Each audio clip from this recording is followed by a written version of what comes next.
At 6 a.m. on her wedding day, the closet door was open and the padded hanger hung empty. That's not possible. I hung it right there last night. Looking for something, sweetheart? I had a burst of charity last night. Mom, where is my wedding dress? The one I hung in my closet? I dropped it at Goodwill. You were going to ruin it anyway, sweating like you do. You donated my custom dress the night before my wedding? Wear my old one? It's a family heirloom. More meaningful than some expensive mistake. Her mother's gown was a relic from 1987, 2 sizes too small, with yellowed lace and puffed sleeves. She's been planning this for weeks. That's why she insisted I stay here. The hanger swayed gently, 3 hours until the ceremony, and she had no dress. I did you a favor. That dress would have split right down the back before you got to the altar. She knew exactly what she was doing. This wasn't charity, it was punishment, plain and simple. Samantha grabbed her phone from the nightstand, the screen blurring as her eyes stung with tears she refused to shed. She pressed the call button and held her breath, each ring stretching into a small eternity. Hey, isn't it bad luck to call the groom on the wedding morning? Jonathan, my dress is gone. My mother gave it to Goodwill last night while I was sleeping. Wait, what? She did what? I'm coming over right now. Don't do anything. Just breathe. He didn't wait for an explanation. The raw edge in her voice told him everything he needed to know. 10 minutes. Every second was a countdown to a ceremony that suddenly felt like a disaster. Behind her, the empty hanger still swung, a silent metronome marking the minutes she didn't have. The sound of a car door slamming broke the silence. Jonathan's footsteps, quick and heavy, crossed the porch. He found her in the hallway, pale and rigid. Without a word, he pulled her close, then nodded toward the bedrooms. Looking for something else, dear? I already told you, it's gone. Forget her. We'll find a boutique open early, buy something off the rack. Better than nothing. Every shop within 30 miles is closed, and I don't have the money or the time for a replacement. Maria, the seamstress, she'd said something at the final fitting, a failsafe for theft. She'd never used it. She scrolled through her contacts, her finger pausing on Maria's name, an improbable thread of hope. Maria? The seamstress? You think she can duplicate a dress in 2 hours? I don't know, but she made it. If anyone can help, it's her. Jonathan's hand closed over hers, steadying the tremble. She pressed the call button. As the phone rang, a memory surfaced, Maria, 2 weeks earlier, holding up a tiny white square. After a $14,000 theft from my shop, I sew a tile tracker into every couture piece. It's invisible. Insurance requirement. She had slipped it into the lining during the final fitting, her needle quick and certain. Samantha, you sound upset. Tell me. My dress is gone. My mother said she donated it, but I don't believe her. Give me a moment. I'm opening the app. Yes, it's active. The chip is transmitting. Your dress is pinging at a consignment boutique on Maple Street. It hasn't moved since the middle of the night. Consignment? Not Goodwill. She lied outright. Maple Street. That's 15 minutes away. We can make it. The lie cracked open, and with it, a fragile plan began to form. The dress left your house around 11 p.m. and arrived at Maple Street 30 minutes later. The boutique is high-end consignment. I know the owner. This isn't the first time I've seen this pattern. A relative donates a gown the night before a wedding, but the paperwork says consignment. She was going to sell it. My dress, for cash. We're leaving now. Maria, can you send us the exact coordinates and keep tracking? We'll call when we're there. Maria promised to text the live location. Samantha ended the call, her jaw set like stone. They stepped into the kitchen simultaneously, a united front. Nancy was still by the sink, her coffee cup now empty. Going somewhere? The ceremony isn't for hours. Just getting some air. We'll be back. Nancy's eyes flicked to their joined hands, then to the phone clutched in Samantha's grip. A flicker of something unreadable passed over her face. They didn't wait for permission. Outside, the morning sun had climbed higher, but the air felt charged. Jonathan started the car, Samantha's phone propped on the dash, a blue dot pulsing on the map. The GPS app guided them through quiet suburban streets, the blue dot mirroring their every turn. This isn't the route to Goodwill. She never intended to donate it. They passed the Goodwill on Elm Street. Steel shutters down, all lights off, no sign of life. 11 p.m. She waited until I was asleep. She moved like a thief in her own house. Almost there. Maple Street is just ahead. Upscale shops, no donation bins in sight. The map led them to a strip of manicured storefronts. A golden sign read, "Second Glance Consignment." The blue dot stopped pulsing directly in front of them, right over the boutique's address. It's right there. Whatever happened, it's still inside. Let's not waste another second. We'll figure out the rest once we see it. The morning was slipping away. Whatever waited behind that glass door, they had to face it together. A brass bell chimed as they pushed open the door. Inside, the air smelled of lavender and old silk. Good morning. You're early. Looking for something special? Samantha's eyes swept the racks, frantic. Jonathan's hand squeezed her elbow, then gestured toward the back. There. The ivory beading on the left. That's it. It hung on a padded hanger, her custom dress, unmistakable, with a crisp white tag tied to the strap that read $1,800. She priced it. She actually put a dollar amount on my wedding day. Samantha reached out and touched the lace, her fingers trembling. Beside her, Grace stepped closer, her expression shifting from polite to watchful. That piece just came in last night. Stunning, isn't it? Would you like to try it on? Not yet. Give us a moment, please. The price tag stared back at her, a ransom for her own creation. Jonathan's jaw tightened as he pulled out his wallet. This gown was brought in late last night by a woman named Nancy. She signed a standard consignment contract, 50% to her, 50% to us. The paperwork is signed, so technically it's on our floor. I can't release it without a sale or notifying the consignor. You mean we have to buy back a dress that was stolen from us? I understand the distress, but unless you're the consignor, I can only sell it to you. I'm sorry. She planned this. Every dollar I spend is another piece of proof. Fine. Ring it up. I'll pay. Sam, wait. We can call your mother. Make her cancel the contract. No, she'll never admit it. This is the only way. Run the card. The credit card machine emitted a soft beep. Grace's fingers hovered over the keypad, the weight of the transaction settling in the silence. Jonathan's hand found Samantha's under the counter and held on. The only sound was the faint whir of the receipt printer. The receipt finished printing. Grace tore it off and slid it across the counter, then reached below for a black garment bag. I'll include a copy of the consignment form. You might need it. Can you give me the signed contract? The one with her handwriting? Grace returned with a crisp printout. The consignor's signature, sharp and looped, unmistakably Nancy's. Good luck today. I'm sorry this happened. Jonathan lifted the garment bag, its weight a strange relief. Samantha folded the evidence into her pocket without a word.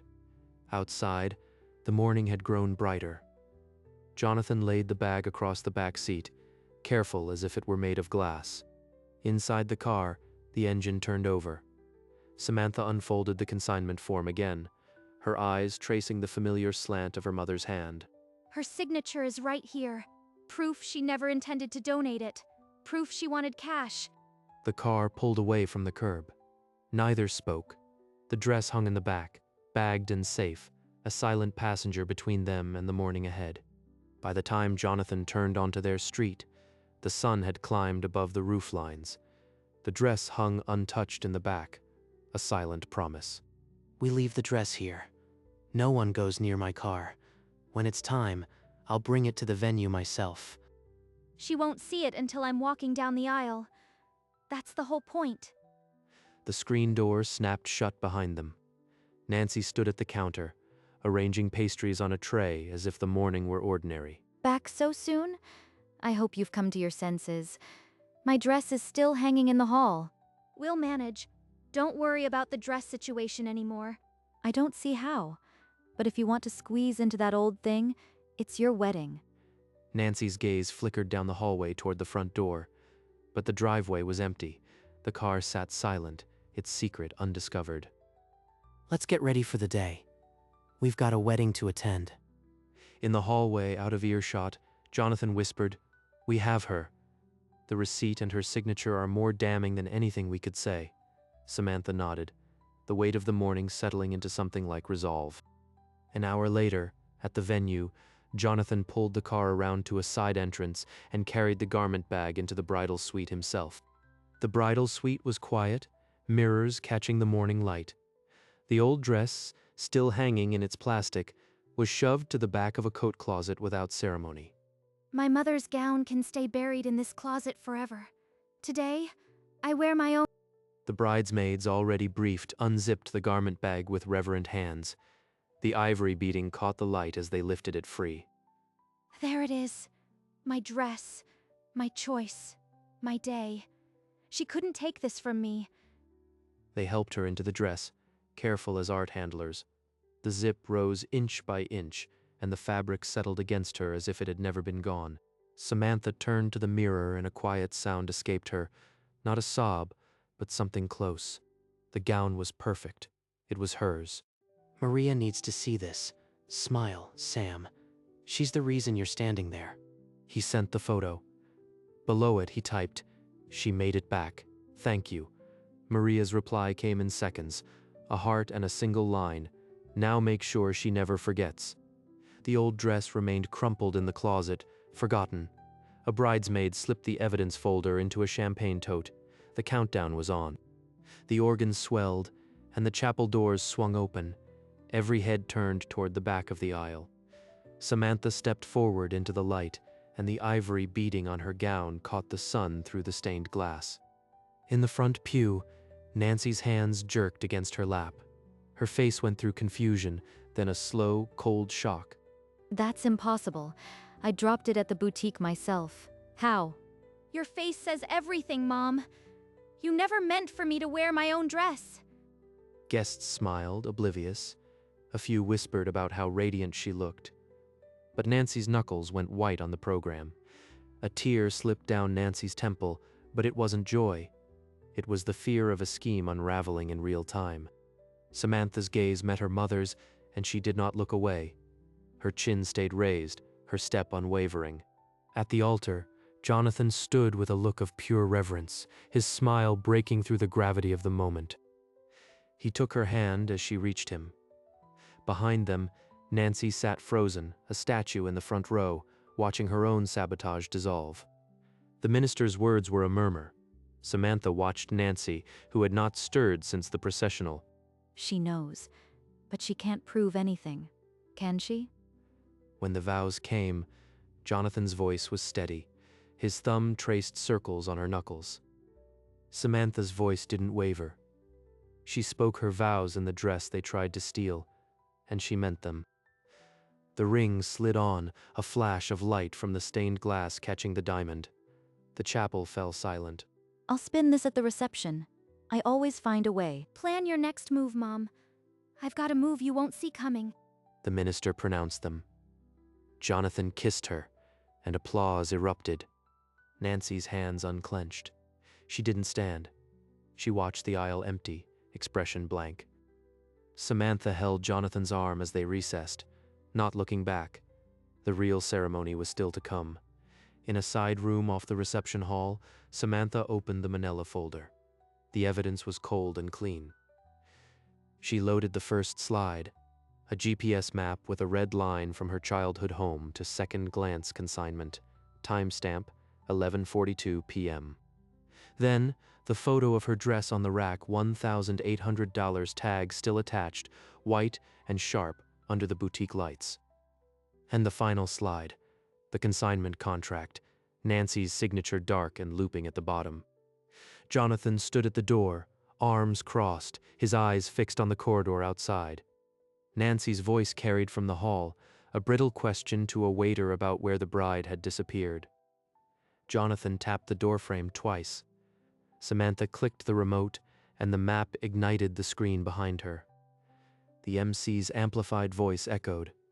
"Ladies and gentlemen, please take your seats for the toasts." Samantha closed the laptop and smoothed the front of her gown. Her heart hammered, but her hands were steady. She drew a breath that tasted like fire and finality. The fuse was lit. The microphone waited on a stand. Samantha's fingers wrapped around it, and the room fell silent. Before we raise our glasses, I'd like to tell you a short story about last night. She pressed a button on the slim remote in her palm. The projector behind her ignited, painting a digital map across the screen. A red line traced from her childhood home to a pin labeled Second Glance Consignment. The timestamp read 11:42 p.m. A ripple of confused murmurs spread through the tables. Guests exchanged glances, uncertain whether to clap or stay quiet. What is she doing? She couldn't have found it. My custom wedding gown, the one I'm wearing, was removed from my closet while I slept. I was told it went to Goodwill. She pointed at the screen without turning around. But the GPS tracker sewn into the lining tells a different story. Nancy's wine glass trembled in her grip. The red line on the screen pointed nowhere near a donation bin. The next slide flickered into view. Her dress on the rack, the $1,800 tag pristine and damning under the boutique lights. A woman near the front gasped. Nancy's fingers whitened around the stem of her glass. Samantha advanced to the consignment form. Her mother's signature, unmistakable, filled the screen like an indictment. This contract was signed at 11:15 p.m. by Nancy. It's a consignment agreement, not a donation receipt. She tapped her phone. A recorded voice filled the room. Grace, the boutique owner. Yes, a woman named Nancy dropped off the gown late last night. She wanted it sold, not donated. The room fell into a vacuum of silence. Every head turned toward Nancy's table. She recorded her. That shop owner, she talked. I had to buy back my own wedding dress this morning for $1,800. The receipt is right here. Nancy's face had gone gray. The evidence was complete, and so was her ruin. My mother didn't donate my dress. She tried to sell it for cash the night before my wedding. I had to buy it back this morning. You don't understand. I was only trying to... An uncle laid a heavy hand on her shoulder. "Sit down, Nancy. You've done enough." Nancy shook him off, her chair scraping backward. She stood on unsteady legs, clutching her purse. Samantha watched from the stage, the microphone still in her hand. Her gaze was steady, unblinking. They're all staring. Everyone. I can't talk my way out of this. Jonathan moved to the edge of the stage, his hand opening toward Samantha without words. She didn't take it yet. Nancy's place setting was abandoned. The chair sat empty, napkin untouched, champagne glass still full. She took a step toward the exit, then another. No one moved to stop her. The door opened to pale hallway light. Nancy paused a second, then disappeared. The heavy banquet door thudded shut. Samantha's shoulders dropped an inch, a breath she'd been holding since dawn finally escaping. Jonathan's hand found hers under the table. He squeezed once, grounding her in the silence. She's gone. She actually left. It's over. Slowly, the reception found its rhythm again. A waiter wheeled out the 3-tier cake, white frosting gleaming under the chandeliers. More than one glance drifted toward the vacant seat. No one filled it. No one mentioned her name. Samantha and Jonathan stood behind the cake, her hand over his on the knife. The photographer's flash captured a genuine smile. I think this is the best wedding cake I've ever seen. It's perfect. Every single bit of it. The empty chair remained, a silent reminder of what had been exposed, but the party began to feel like theirs again. Later, the first dance played, and Samantha rested her head against Jonathan's shoulder, the weight of the day dissolving into the music. As the song ended, the bridal party surrounded them, laughing, and a wave of lightness swept through the room. I think I actually needed that dance more than I knew. We deserve a night that feels like us. No more drama. Just you, me, and terrible dancing. Samantha's phone buzzed against the tablecloth. A message from Maria, "You did it, I'm so proud." Maria says we did it. She's proud. I have to call her tomorrow and thank her for everything. A cousin leaned in, her voice low. "We always knew she was difficult.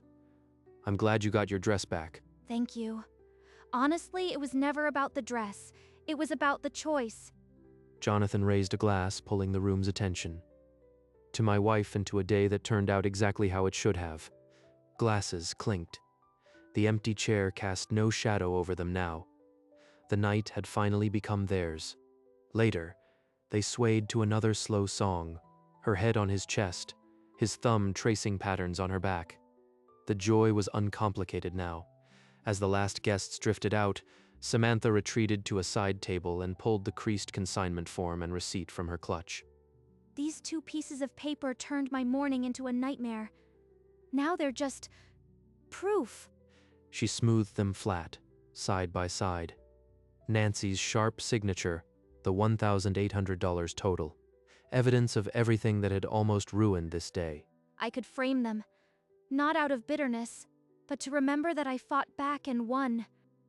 Jonathan appeared behind her, jacket slung over his shoulder, bow tie loose. He didn't ask what she was holding. He kissed her temple and murmured against her hair. Ready to go home, Mrs. Harrison? Ready. Let's take everything home, including these. The envelope went into her clutch. They walked through the empty banquet hall, past the vacant chair, and into the quiet night. The car waited under the stars. The dress, the documents, the day, all of it was finally theirs. A week later, Samantha sat at the kitchen table of their apartment. In front of her lay a simple black frame, still wrapped in cellophane. She peeled away the backing and placed the consignment form and the boutique receipt inside, adjusting them until they were perfectly aligned. These aren't reminders of her. They're reminders of me, of what I didn't let her destroy.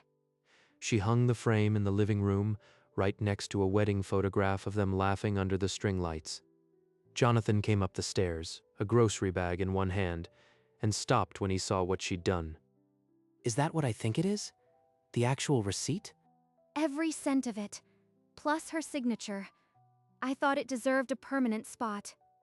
He set the bag on the counter, walked over, and pulled her into his side, both of them staring at the frame. A keepsake. Most people frame their vows. You framed the evidence. She laughed, the sound light and free. The apartment felt like theirs, every wall, every memory, every piece of the story they'd chosen. A week later, on a quiet afternoon, Samantha stretched out on the couch with Jonathan beside her. Max, their rescue dog, lay across their feet. The sun threw long rectangles of light across the floorboards, and dust motes danced in the beams. Her eyes found the black frame on the wall, the receipt and consignment form neatly displayed beside their wedding photograph. She felt a familiar, quiet satisfaction. You look at that thing like it's a trophy. Because it is. It's my trophy, proof that she didn't win. Jonathan chuckled softly and kissed her temple, then settled back, pulling her closer. Max sighed, shifting his weight, and the afternoon settled into a comfortable silence. The frame held its position on the wall, a permanent testament to a morning that tried to break her and failed. Some gifts arrive in unexpected packages. This one came with a GPS chip.